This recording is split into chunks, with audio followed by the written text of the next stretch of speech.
Hi guys. मेरा नाम Willie है। वैसे तो मैं इंडिया में रहता हूँ, बट मेरे मॉम डैड ने मेरे को यूएसए पढ़ने भेजा था। तो आज मैं आपको अपने कॉलेज से रिलेटेड एक क्रीपी हॉरर स्टोरी सुनाने जा रहा हूँ जो मेरे साथ घटित हुई थी। मैंने यूएसए के द अमेरिकन कॉलेज में एडमिशन लिया और काफ़ी जल्दी वहाँ लोगों से घुल मिल गया। मैं स्कूल टाइम से ही काफ़ी घुल मिलने वाला किस्म का लड़का रहा हूँ। मुझे इसलिए कहीं जाने में कोई दिक्कत नहीं होती थी। मैंने वहाँ बहुत सारे नए-नए दोस्त बनाए, नए लोगों से बातचीत करी और बहुत जल्दी वहाँ सेटल हो गया। लेट नाइट हम पार्टियाँ करते थे, लेकिन उसका खर्चा मेरे मॉम डैड मेरे को नहीं देते थे। तो इसलिए मुझे एक पार्ट टाइम जॉब की काफ़ी ज़रूरत थी, जिससे मैं अपने पार्टीज़ का खर्चा निकाल सकूँ।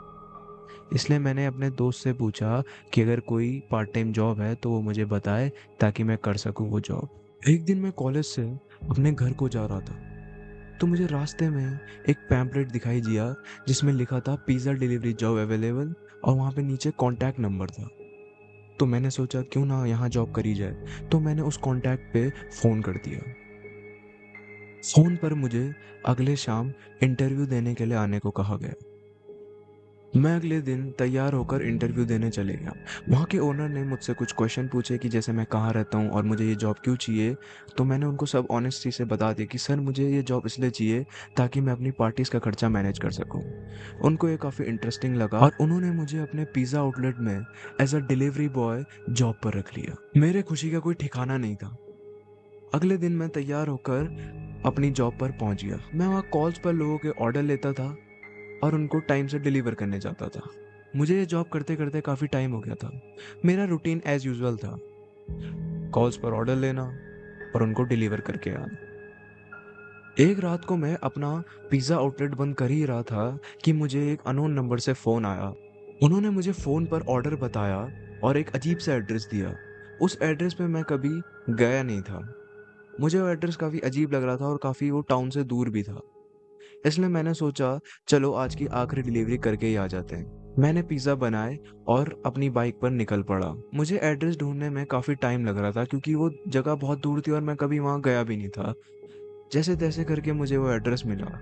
मैं उसके घर के बाहर पहुँचा और बहुत सारी बेल रिंग करी। घर के बाहर कोई नहीं आया। मुझे बहुत गुस्सा आ रहा था और मेरा मूड भी बहुत ख़राब हो गया था।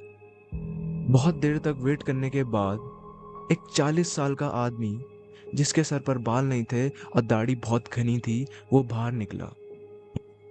उसने मुझसे पिज़्ज़ा को अंदर लाने को कहा और वहाँ से चले गया। मुझे बहुत गुस्सा आया, लेकिन मैं कुछ कर नहीं सकता था। मैं उसकी बात मानकर उसके घर के अंदर चले गया। उसका घर काफ़ी गंदा था, मकड़ियों के जाले लगे हुए थे और साफ-सफाई तो बिल्कुल नहीं थी। अचानक मुझे बहुत गंदी सी बदबू आने लगी। मैंने सोचा ये बदबू किसकी हो सकती है? शायद उसके घर में चूहा मरा हो या फिर कुछ और ही। ये बदबू इतनी तेज थी कि मेरा सर दर्द होने लग गया था। उस आदमी को अंदर गए हुए काफी टाइम हो चुका था और वो बाहर भी नहीं आ रहा था। मुझे बहुत गुस्सा आया। मैंने पिज्जा टेबल पर रखा और उस आदमी को ढूंढने चले गया। मैं उस आदमी को ढूंढने जा ही रहा था, लेकिन एक कमरे का दरवाजा मैंने खुला देखा। मैंने देखा यहाँ क्या हो सकता है, और वहीं से बहुत तेज बदबू आ रही थी। जैसे ही मैंने दरवाजा खोला तो वहां पे मुझे कंकाल पड़े हुए मिले। मैं समझ गया ये या तो कोई पागल आदमी है या एक सीरियल किलर है। मैं वहां से अपनी जान बचाकर भागा। मैं भागते भागते काफी हाफ रहा था और बहुत दहशत में था। मैं भागते भागते अपनी बाइक के पास पहुंचा, अपनी बाइक उठाई और वहां से निकल पड़ा।